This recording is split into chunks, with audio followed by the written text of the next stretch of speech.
வணக்கம். ரூபவாயினின் பிரதான செய்தி அறிக்கை. நான் காயத்ரி ஸ்ரீஆனந்த். நான் இர்ஷாதே காதர். பொதுமக்களின் நலனை கருத்தில் கொண்டு தீர்மானங்களை மேற்கொள்ளும் அனைத்து அதிகாரிகளும் பாதுகாக்கப்படுவார்கள் என்று ஜனாதிபதி மஹிந்த ராஜபக்ஷ தெரிவித்தார்.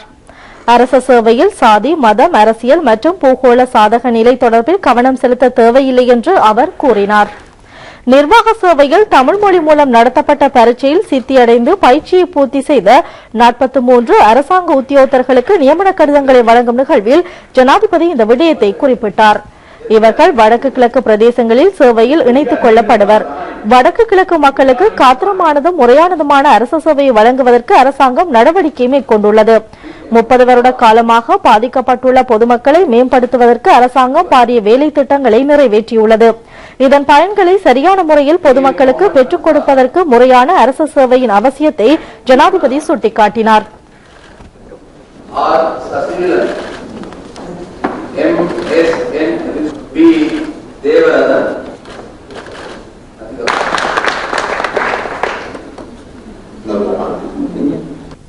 நீங்கள் எல்லோரும் பாக்கியசாலிகள்.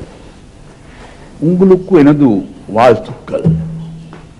நிர்வாக சேவை மிக மிக முக்கியமான சேவை. கிராம நகர மக்கள் எல்லோருக்கும் தேவையான சேவை. எனவே உங்கள் பதவி மூலம் நல்ல சேவை செய்ய வேண்டும். சேவை செய்யும் போது அரசியல் வேண்டாம். இன, மத, குல, மாகாண பேதம் எதுவும் வேண்டாம். அரசாங்க சேவையாக அல்ல, மக்கள் சேவையாக நீங்கள் சேவை செய்ய வேண்டும். राज्य सेवයක් හැටියට නෙවෙයි ජනතා සේවයක් හැටියට ඔබ සේවය කළ යුතුයි. ඔබලා නිසාකාරව සේවය ලබා දෙනවා නම් මම හැම විටම ඔබ ආරක්ෂා කරනවා. ඔබ අවංකව තමන්ගේ හදවතට මේ කළ යුතු කාර්යයක්ද ඒ කාර්යය ඉටු කරන්න ඔබ පසුබට වෙන්න එපා. மக்கள் சேவை மகசென் சேவை இதை ஒரு நாளும் மறக்க வேண்டாம். ජනතා සේවය දෙවියන්ට කරන සේවය හා සමානයි. මේ කිසිදාක අමතක කරන්න එපා. உங்கள் எல்லோருக்கும் வளமான எதிர்காலம் நிச்சயம் உருவாகும். நன்றி. பொது நிர்வாக உள்நாட்டு அலுவல்கள் அமைச்சர் WDJ செனவரத்ன, ஜனாதிபதியின் செயலாளர் லலித் வீரதுங்க, பொது நிர்வாக உள்நாட்டு அலுவல்கள் அமைச்சின் செயலாளர் PP அபேகோன் உள்ளிட்ட பலர் இதில் கலந்து கொண்டனர். மருதமடு திருத்தலத்தின் வருடாந்த திருவிழாவில் லட்சக்கணக்கான பக்தர்கள் கலந்து கொண்டனர். திருவிழாவின் கூட்டு திருப்பலி இன்று காலை 6:30க்கு பரிசுத்த பாப்பரசரின் அப்போஸ்தலிக்க பிரதிநிதி அதிமேதகு ஜோசப் ஸ்பிரிட்டி ஆண்டகை தலைமையில் நடைபெற்றது. கிறிஸ்தவ மக்களின் புனித பூமியாக திகழும் மன்னார் மடு தேவாலயத்தின் வருடாந்த திருவிழா கடந்த 6ஆம் தேதி கொடியேற்றத்துடன் ஆரம்பமாகி தினமும் நவநாள் ஆராதனைகள் இடம்பெற்றன. நேற்றைய தினம் மாலை புகழ் ஆராதனை இடம்பெற்றதை தொடர்ந்து இன்று அன்னையின் விண் ஏற்பு திருவிழா இடம்பெற்றது. இன்று காலை 5:30க்கு திருப்பலி பூசைகள் ஆரம்பமானது. திருவிழா கூட்டு திருப்பலியில் வடக்கு கிழக்கு தெற்கு பிரதேசங்களில் இருந்து வந்திருந்த ஆயர்கள் பங்கு பெற்றினர். பல வருட காலமாக LTTயின் பிடியில் இருந்த மடு பிரதேசம் மனிதாபிமான நடவடிக்கையின் போது மீட்டெடுக்கப்பட்டது. இதன் பின்னர் சுதந்திரமாக இங்கு சென்று வழிபாடுகள் ஈடுபடுவதற்கான சந்தர்ப்பம் பொதுமக்களுக்கு கிடைத்தது. மடு திருப்பதிக்கு செல்வதற்கு போக்குவரத்து வசதிகளும் செய்யப்பட்டிருந்தன. இதனால் இம்முறை பெரும் எண்ணிக்கையிலானவர்கள் இந்நிகழ்வில் கலந்து கொண்டனர். மன்னார் மறைமாவட்ட ஆயர் பேரர் திரு ராயப்பு ஜோசப் ஆண்டகை, திருமலை மறைமாவட்ட பேரர் திரு கிங்ஸ்லி சுவாமிலே ஆண்டகை, ஓய்வு பெற்ற பேரர் திரு ஒஸ்வெல் கோமஸ் ஆண்டை உள்ளிட்ட பலர் திருப்பலி ஒப்புக் கொடுத்தல் நிகழ்வில் கலந்து கொண்டனர். அன்னையின் திருச்சொரூப பவனியுடன் திருவிழா நிறைவு பெற்றது. மருதமடு திருத்தலத்தின் வருடாந்த திருவிழா நிகழ்வுகள் எமது நேத்ரா தொலைக்காட்சியில் இன்று காலை நேரடியாக ஒளிபரப்பு செய்யப்பட்டது.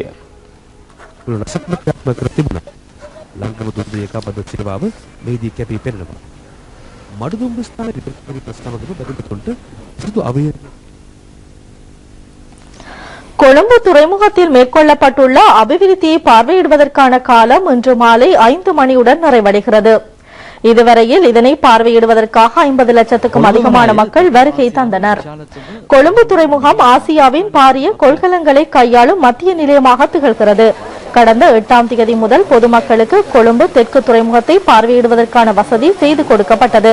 13ஆம் தேதி வரை துறைமுகத்தை பார்வையிடுவதற்கான கால அவகாசம் முடிவடைய இருந்த போதிலும் பெரும் எண்ணிக்கையானோரின் கோரிக்கைக்கு அமைய மேலும் 2 தினங்களால் இது நீடிக்கப்பட்டது. வருகை தரும் பொதுமக்களுக்கு பிரதான நுழைவாயிலில் இருந்து போக்குவரத்து வசதிகள் இலவசமாக வழங்கப்பட்டன. මේ ශ්‍රී ලංකාවේ මුහුද ගොඩකර නිර්මාණය කරන ලද ප්‍රථම වරක් கெய்ரோவில் ஆர்ப்பாட்டக்காரர்களின் முகாம்கள் மீது பாதுகாப்பு படையினர் மேற்கொண்ட திடீர் தாக்குதலில் 525 பேர் இறந்துள்ளனர் என்று எகிப்து அறிவித்துள்ளது. ஜனாதிபதி முர்சி ஜூலை மாதத்தில் பதவி விலக்கப்பட்டதன் பின்னர் பதவிக்கு வந்த இடைக்கால அரசாங்கம் அவசர கால நிலைமையை பிரகடனம் செய்துள்ளது. எகிப்திய பாதுகாப்பு படையினரின் இந்த மிக மோசமான நடவடிக்கையை அமெரிக்கா உட்பட பல நாடுகள் கண்டனம் செய்துள்ளன. துருக்கிய பிரதம மந்திரி இந்த சம்பவத்தை மிக கொடூரமான படுகொலை என்று விவரித்துள்ளார். முஸ்லிம் சகோதரத்துவ அமைப்பு கருத்து வெளியிடுகையில் இந்த மரணங்களை இட்டு ஆர்ப்பாட்ட ஊர்வலம் ஒன்று விரைவில் நடத்தப்படும் என்று தெரிவித்துள்ளது.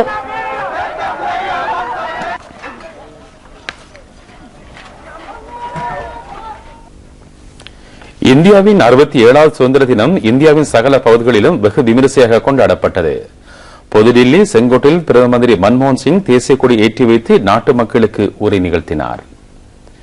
பிரமாண்டமான ராணுவ அணிவகுப்பு, கலாசார பவனி உட்பட பலதரப்பட்ட நிகழ்ச்சிகள் இடம்பெற்றன. அரசியல் பிரமுகர்கள், ராஜதந்திரிகள், கல்விமான்கள் உட்பட பிரமுகர்கள் பலர் அங்கு சமூகம் அளித்திருந்தனர். பாதுகாப்பு அமைச்சர் AK அந்தோனி உட்பட அமைச்சர்கள் பலர் பிரதம மந்திரி வரவேற்றார்கள்.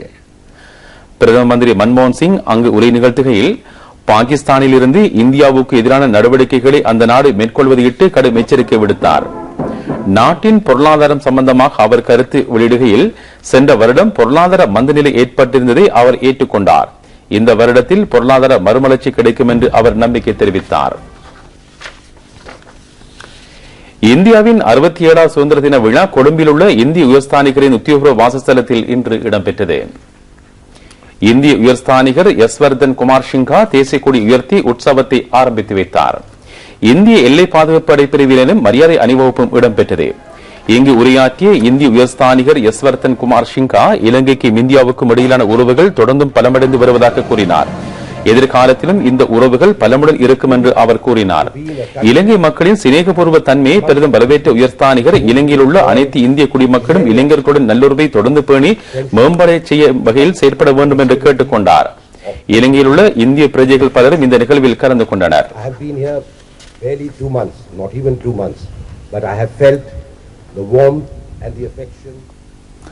67வது இந்திய சுதந்திர தின நிகழ்வுகள் யாழ்ப்பாணம் இந்திய உதவி துணை தூதரகத்தில் இன்று நடைபெற்றன. இந்திய உதவி துணை தூதுவர் வி மகாலிங்கம் தலைமையில் நடைபெற்ற இந்த நிகழ்ச்சிகளில் இந்திய தேசிய கொடி ஏற்றி வைக்கப்பட்டதை அடுத்து இந்திய ஜனாதிபதி உரையும் வாசிக்கப்பட்டது. வட மாகாணத்தில் இந்திய அரசாங்கத்தினால் மேற்கொள்ளப்பட்டு வரும் அபிவிருத்தி திட்டங்கள் பற்றி இந்திய உதவி தூதுவர் விவரித்து கூறினார்.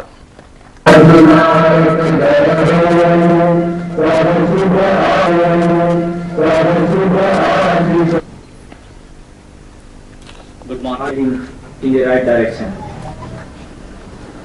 It has resulted in deepening the post, a reordering of the social character. Today we இந்தியாவின் 67வது சுதந்திர தின நிகழ்வு கண்டியில் உள்ள இந்திய உதவி உயர்ஸ்தானிகர் அலுவலகத்தில் இன்று இடம்பெற்றது. இந்திய உதவி உயர்ஸ்தானிகர் ஏ நடராஜா இதற்கு தலைமை தாங்கினார். இதனை முன்னிட்டு கலாசார நிகழ்வுகளும் இடம்பெற்றன. இந்திய உயர்ஸ்தானிகர் அலுவலகத்தின் இணையதளமும் ஆரம்பித்து வைக்கப்பட்டது. வடமேல் மாகாண ஆளுநர் திஸ்ஸ பலலக்கல்ல, மத்திய மாகாண ஆளுநர் GT கொப்பேகடு ஆகியோரும் இந்த நிகழ்வில் கலந்து கொண்டனர்.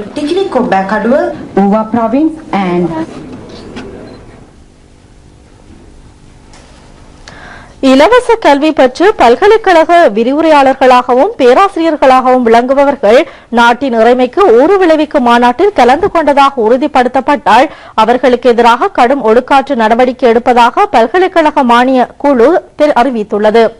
விரிவுரையாளர்கள் பேராசிரியர்களுக்கு விசேட கல்வி கற்க வெளிநாடுகளுக்கு செல்லும் உரிமை உண்டு. இதனை பயன்படுத்தி LTT ஆதரவாளர்களது மாநாட்டில் கலந்து கொண்டதை அனுமதிக்க இயலாது என்று பல்கலைக்கழக மானியக் குழுவின் தலைவர் திருமதி ஷெனிகா ஹிருமுரேகம தெரிவித்துள்ளார். வெளிநாடுகளில் உள்ள எல்டிடி ஆதரவாளர்களின் இடைக்கால அரசு என்று கூறப்படும் குழு ஒன்று லண்டனில் ஒழுங்கு செய்த மாநாட்டில் கலந்து கொள்ள இலங்கை பல்கலைக்கழகங்களைச் சேர்ந்த விரிவுரையாளர்கள் 12 பேருக்கு அழைப்பு கிடைத்ததாக புலனாய்வு பிரிவினர் தெரிவித்துள்ளனர். இவர்களுள் 3 பேர் லண்டன் சென்றனர். யாழ்ப்பாணம், பேராதனை, ஊவா பல்கலைக்கழகங்களைச் சேர்ந்த தமிழ் விரிவுரையாளர்கள் தமிழ் மொழி தொடர்பான கருத்தரங்குக்கு செல்வதாக அனுமதி பெற்று அங்கு சென்றுள்ளனர். இது மோசடியான செயல் என்று தெரியவந்தால் அவர்களுக்கு எதிராக கடும் நடவடிக்கை எடுக்கப்படும் என்று பல்கலைக்கழக மானியக் குழு தெரிவித்துள்ளது. ஸ்ரீலங்கா சுதந்திர கட்சியின் புத்தளம் மாவட்ட வேட்பாளர்களை ஆதரித்து மாவட்டத்தின் பல்வேறு இடங்களிலும் நேற்று கூட்டங்கள் நடைபெற்றன. வடமேல் மாகாண சபை தேர்தலில் புத்தளம் தொகுதியில் போட்டியிடும் வேட்பாளர் NTM தாஹிரை ஆதரித்து பேத்தாளையில் நடைபெற்ற கூட்டத்தில் பாராளுமன்ற உறுப்பினர் நாமல் ராஜபக்ஷ பிரதம விருந்தினராக கலந்து கொண்டார். இந்த கூட்டத்தில் பாராளுமன்ற உறுப்பினர்களான அரந்திகா பெர்னாண்டோ, விக்டர் ஆண்டனி, புத்தளம் நகரசபை தலைவர் KA ஃபாயிஸ் உட்பட பலர் கலந்து கொண்டனர்.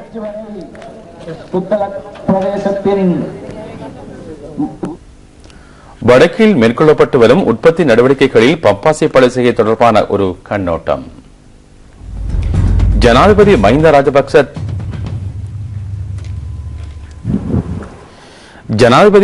ராஜபக்ச தலைமையிலான அரசாங்கம் வடக்கில் அபிவிருத்தி நடவடிக்கைகளுக்கு முக்கியத்துவம் அளித்து வருகின்றது. இதன் கீழ் அந்த பிரதேசத்தில் விசேடமாக பழ உற்பத்திகளுக்கு முக்கியத்துவம் அளிக்கப்பட்டுள்ளது. பப்பாசி பழ உற்பத்தி தற்பொழுது அங்கு குறிப்பிடத்தக்க அளவு முன்னேற்றம் கண்டுள்ளது. 2010 ஆண்டில் 93 ஹெக்டேர் நிலப்பரப்பில் இது பழ உற்பத்தி செய்யப்பட்டது. அந்த ஆண்டில் 2604 மெட்ரிக் டன் அறுவடை பெறப்பட்டது. கடந்த வருடத்தில் இத்தொகை 4088 மெட்ரிக் டன்னாக அதிகரித்துள்ளன. 2011 ஆண்டில் 105 ஹெக்டேர் நிலப்பரப்பில் பப்பாசி பழச்செய்கை மேற்கொள்ளப்பட்டது. கடந்த ஆண்டில் இத்தொகை 146 ஹெக்டேராக அதிகரித்தது.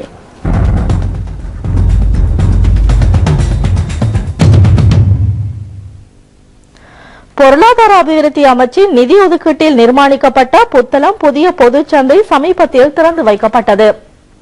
பாராளுமன்ற உறுப்பினர் நாமல் ராஜபக்ஷ இந்த சந்தை கட்டடத்தை திறந்து வைத்தார். இந்த நிகழ்வில் புத்தளம் மாவட்ட பாராளுமன்ற உறுப்பினர் அரந்திகா பெர்னாண்டோ, புத்தளம் நகரசபை தலைவர் KA ஃபாயிஸ் உட்பட பலர் கலந்து கொண்டனர். புத்தளம் நகரபிதா KA ஃபாயிஸின் வேண்டுகோளுக்கு இணங்க பொருளாதார அபிவிருத்தி அமைச்சு 1 கோடி ரூபாவை இதற்கென ஒதுக்கீடு செய்திருந்தது. ව්‍යාපාර කරන වෙළඳාම් කරන දෙමෝපියන්ට වැඩිහිටියන්ට තරුණ තරුණියන්ගේ අවශ්‍යතා மாகாண சபை தேர்தல் தொடர்பான கண்ணோட்டம். மத்திய மாகாணத்தில் கண்டி, நுவரெலியா தேர்தல் தொகுதிகளைச் சேர்ந்த எதிர்க்கட்சி உறுப்பினர்கள் 1000க்கும் அதிகமானோர் ஸ்ரீலங்கா சுதந்திர கட்சியில் இணைந்து கொண்டனர். தோட்ட தொழிலாளர்களை பிரதிநிதித்துவப்படுத்தும் தொழிற்சங்க தலைவர்கள் பலரும் புதிதாக அங்கத்துவம் பெற்றுக் கொண்டனர். வத்தேகம, தெல்தனிய, கடகஸ்தோட்ட, பூண்டுலோய் ஆகிய பகுதிகளில் மக்கள் சந்திப்புகள் இடம்பெற்றன. அமைச்சர்களான நிமல் ஸ்ரீபால டி சில்வா, சரத் அமுனுகம, குமார வெல்கம் ஆகியோர் உரையாற்றினார்கள். வடமேல் மாகாணத்தின் பிங்கிரேவில் நடைபெற்ற பொதுக்கூட்டம் ஒன்றில் எதிர்க்கட்சி உறுப்பினர்கள் பலர் ஸ்ரீலங்கா சுதந்திர கட்சியில் இணைந்து கொண்டனர். பிங்கிரே பிரதேச சபையின் முன்னாள் உறுப்பினர் உட்பட தேர்தல் தொகுதி அமைப்பாளரும் இதில் அணுகுகின்றார். அமைச்சர் காமினி லோகே, பாராளுமன்ற உறுப்பினர் நாமல் ராஜபக்ச ஆகியோர் இங்கு உரையாற்றினார்கள். நாட்டில் தற்போது மூவின மக்களுக்கு இடையே புரிந்துணர்வு ஏற்பட்டுள்ளது என ராணுவ தளபதி லெப்டினன்ட் ஜெனரல் தயா ரத்நாயக்க தெரிவித்துள்ளார். 30 வருட கால யுத்தம் முடிவுக்கு கொண்டுவரப்பட்ட பின்னர் நாட்டில் அனைத்து இன மக்களும் மகிழ்ச்சியுடன் தமது சமயம் உள்ளிட்ட அனைத்து அலுவல்களையும் சுதந்திரமாக மகிழ்ச்சியுடன் மேற்கொண்டு வருகின்றனர். ராணுவத்தின் புதிய தளபதியாக நியமனம் பெற்றுள்ள ராணுவ தளபதி லெப்டினன்ட் ஜெனரல் தயா ரத்நாயக்க இன்று காலை மைராபதி ஆலயத்துக்கு விஜயம் செய்தார். அங்கு இடம்பெற்ற பூஜை வழிபாடுகளில் அவர் கலந்து கொண்ட பின்னர் உரையாற்றும் போதே இந்த விடயங்களை தெரிவித்தார். இந்த வழிபாட்டு நிகழ்வின் போது ஆலய அறங்காவலர் P. சுந்தரலிங்கமும் ராணுவ தளபதிக்கு பொன்னாடை போர்த்தி கௌரவித்தார்.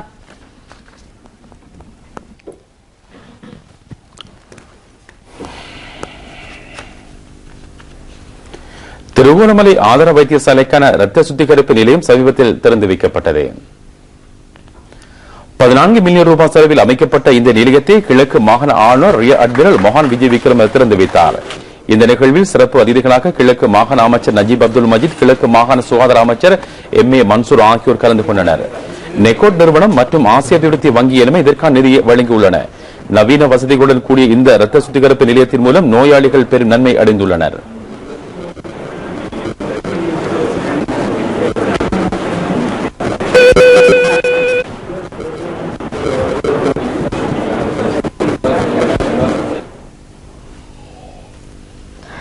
இலங்கையில் விஜயம் ஒன்றை மேற்கொண்டிருந்த கொரிய சங்கியூ பல்கலைக்கழக பேராசிரியர் கியாங்ஷு லிம் அம்பாறை மாவட்டத்துக்கு சென்றிருந்தார். ஆசிய பவுண்டேஷன் அமைப்பின் அழைப்பின் பேரில் இங்கு வருகை தந்த பேராசிரியர் தென்கிழக்கு பல்கலைக்கழகத்துக்கும் சென்று துணைவேந்தர் கலாநிதி SM முகமது இஸ்மாயிலுடன் கலந்துரையாடியுள்ளார். சமூக அபிவிருத்திக்கும் மேம்பாட்டுக்கும் இந்த இரு பல்கலைக்கழகங்களும் கல்விசார் நடவடிக்கைகளையும் திட்டங்களையும் எவ்வாறு தயாரிக்கலாம் என்பது பற்றி இவர்கள் ஆராய்ந்துள்ளனர். கொரிய பேராசிரியருடன் உயர் அதிகாரிகள் பலர் வருகை தந்திருந்தனர்.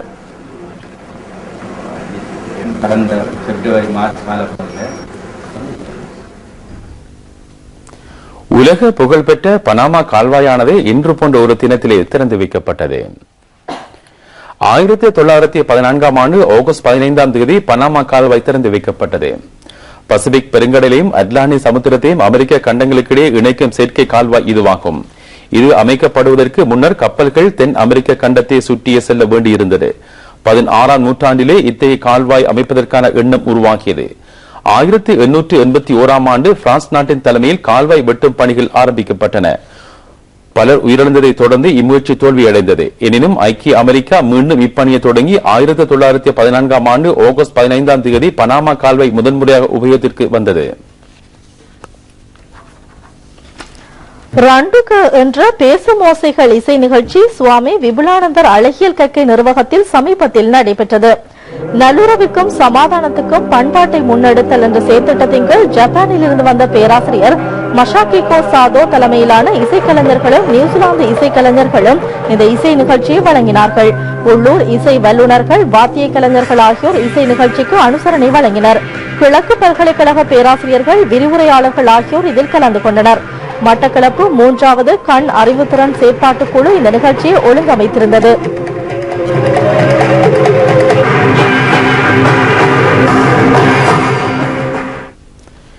இலங்கை விமானப்படையில் நாட்டிற்காக உயிர்நீத்தவர்கள் நினைவுகூரும் வருடாந்த சமய நிகழ்ச்சிகளில் இஸ்லாமிய வழிபாட்டு நிகழ்ச்சி நேற்று கொல்லிப்பட்டி ஜும்மா பள்ளிவாசலில் நடைபெற்றது. மௌலவி அல்லாஹில் ARM ரிஸ்வான் தொழுகைகளை நடத்தினார். உயிர்நீத்த படை வீரர்களுக்காக துவா பிரார்த்தனைகளும் இடம்பெற்றன. இதன்போது ஜனாதிபதி உட்பட முப்படையினருக்கும் நல்லாசி வேண்டி பிரார்த்தனைகளும் இடம்பெற்றன. விமானப்படை தளபதி air marshal HP Abhay Vikram உட்பட விமானப்படை உயர் அதிகாரிகளும் இந்த நிகழ்வில் கலந்து கொண்டார்கள்.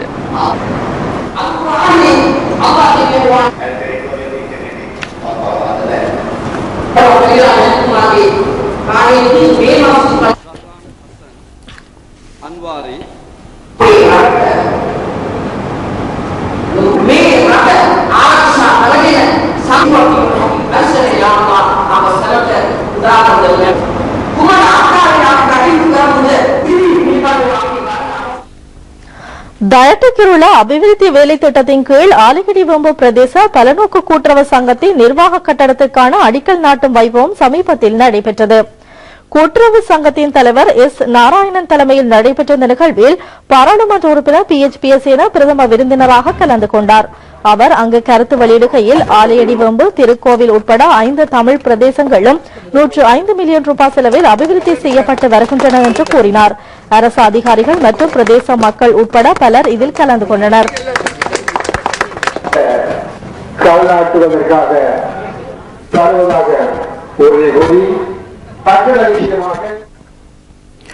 மட்டக்களப்பு மேற்கு கல்வி வயலுக்குட்பட்ட பவனதீவு நாவற்காடு நாமக்கல் வித்தியாலயத்தின் தொழில்நுட்ப ஆய்வுக் கூடத்திற்கான அடிக்கல் நாட்டும் நிகழ்வு சமீபத்தில் நடைபெற்றது. பாடசாலை அதிபர் கோபாலபிள்ளை தலைமையில் இடம்பெற்ற இந்த நிகழ்வில் பிரதி அமைச்சர் விநாயகமூர்த்தி முரளிதரன் பிரதம விருந்தினர் கலந்து கொண்டார். சிறப்பு அதிதியாக மேற்கு கல்வி வலய பணிப்பாளர் S. பாஸ்கரன் சமூகம் அளித்திருந்தார். 6 கோடி ரூபாய் நிதியில் அபிவிருத்தி செய்யப்பட உள்ள இந்த பாடசாலை முதற்கட்ட அபிவிருத்தி நடவடிக்கையாக இது இடம்பெறுகிறது. ஆசிரியர்கள், மாணவர்கள் அனைவரும் இருக்கிற பாரி அது அவ்வளவு கூட செலவில் இது தாய்ப்பாசம் என்பது 6 அறிவு படைத்த மனிதனுக்கும் 5 அறிவு படைத்த மிருகத்துக்கும் வேறுபட்டது அல்ல. மோட்டார் வாகனம் ஒன்று தனது குட்டிகளை தாக்க வருவதாக நினைத்து அந்த வாகனத்திலிருந்து தனது குட்டிகளை காப்பாற்ற முயற்சிக்கும் தாய்மானின் பாச உணர்வு தற்சமயம் இணையதளங்களில் பிரபல்யம் பெற்றுள்ளது. 10 மாதம் சுமந்து பெற்ற குழந்தையை வெறுத்து ஒதுக்கும் தாய்மார்கள் பற்றியும், அதேபோல் குழந்தைகளை மிக மோசமாக நடத்தும் தாய்மார்கள் பற்றியும் நாளாந்தம் பலதரப்பட்ட ஊடகங்களில் செய்திகள் வெளியாகிய வண்ணம் உள்ளன. ஆறறிவு படைத்த மனிதர்கள் தங்களது குழந்தைகளை இவ்விதமாக துஷ்பிரயோகம் செய்யும் இக்காலகட்டத்தில் தன் குட்டியின் மீது பாசம் கொண்ட தாய்மான் நடந்து கொண்ட விதம் எல்லோர் மனதையும் மிகவும் கவர்ந்துள்ளது. மோட்டார் வாகனத்தை அதன் கொம்புகளினால் தாய்மான் தாக்குவதையும் குட்டிகள் அச்சத்துடன் பார்த்துக் கொண்டிருப்பதையும் அந்த படங்கள் பிரதிபலிக்கின்றன.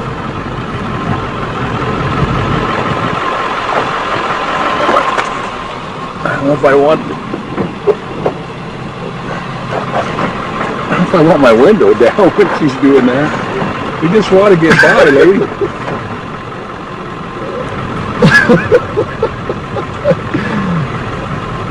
Not let them by.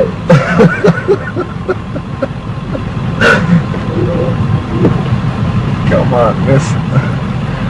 We don't want anything to do with you.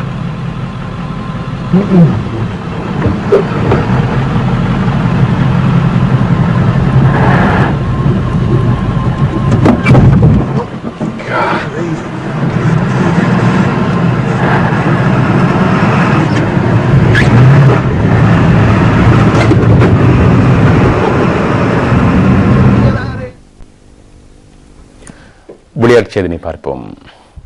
ரஷ்யாவின் தலைநகர் மாஸ்கோவில் நடைபெற்ற சர்வதேச மெய்விலுணர் போட்டிகளில் 50 கிலோமீட்டர் தூரத்திற்கான நடக்கும் போட்டியில் அயர்லாந்தின் ராபர்ட் கெபர்சன் வெற்றி பெற்றார். கெபர்சன் 3 மணித்தியாலங்கள் 37 நிமிடங்கள் 56 செகண்ட்களில் போட்டி நிறைவு செய்தார். இது இவ்வாண்டுக்கான உலக சாதனையாக கருதப்படுகின்றது. 2012ஆம் ஆண்டு லண்டனில் நடைபெற்ற நடத்தல் ஒலிம்பிக் போட்டியில் கெபர்சனுக்கு 4ஆம் இடம் கிடைத்திருந்தது. ரஷ்யாவின் மிக்கில் ரிஷோ வெள்ளிப் பதக்கத்தையும் ஆஸ்திரேலியாவின் ஜெரால்ட் ரலன்ட்ரைன் வெண்கலப் பதக்கத்தை பெற்றார்கள்.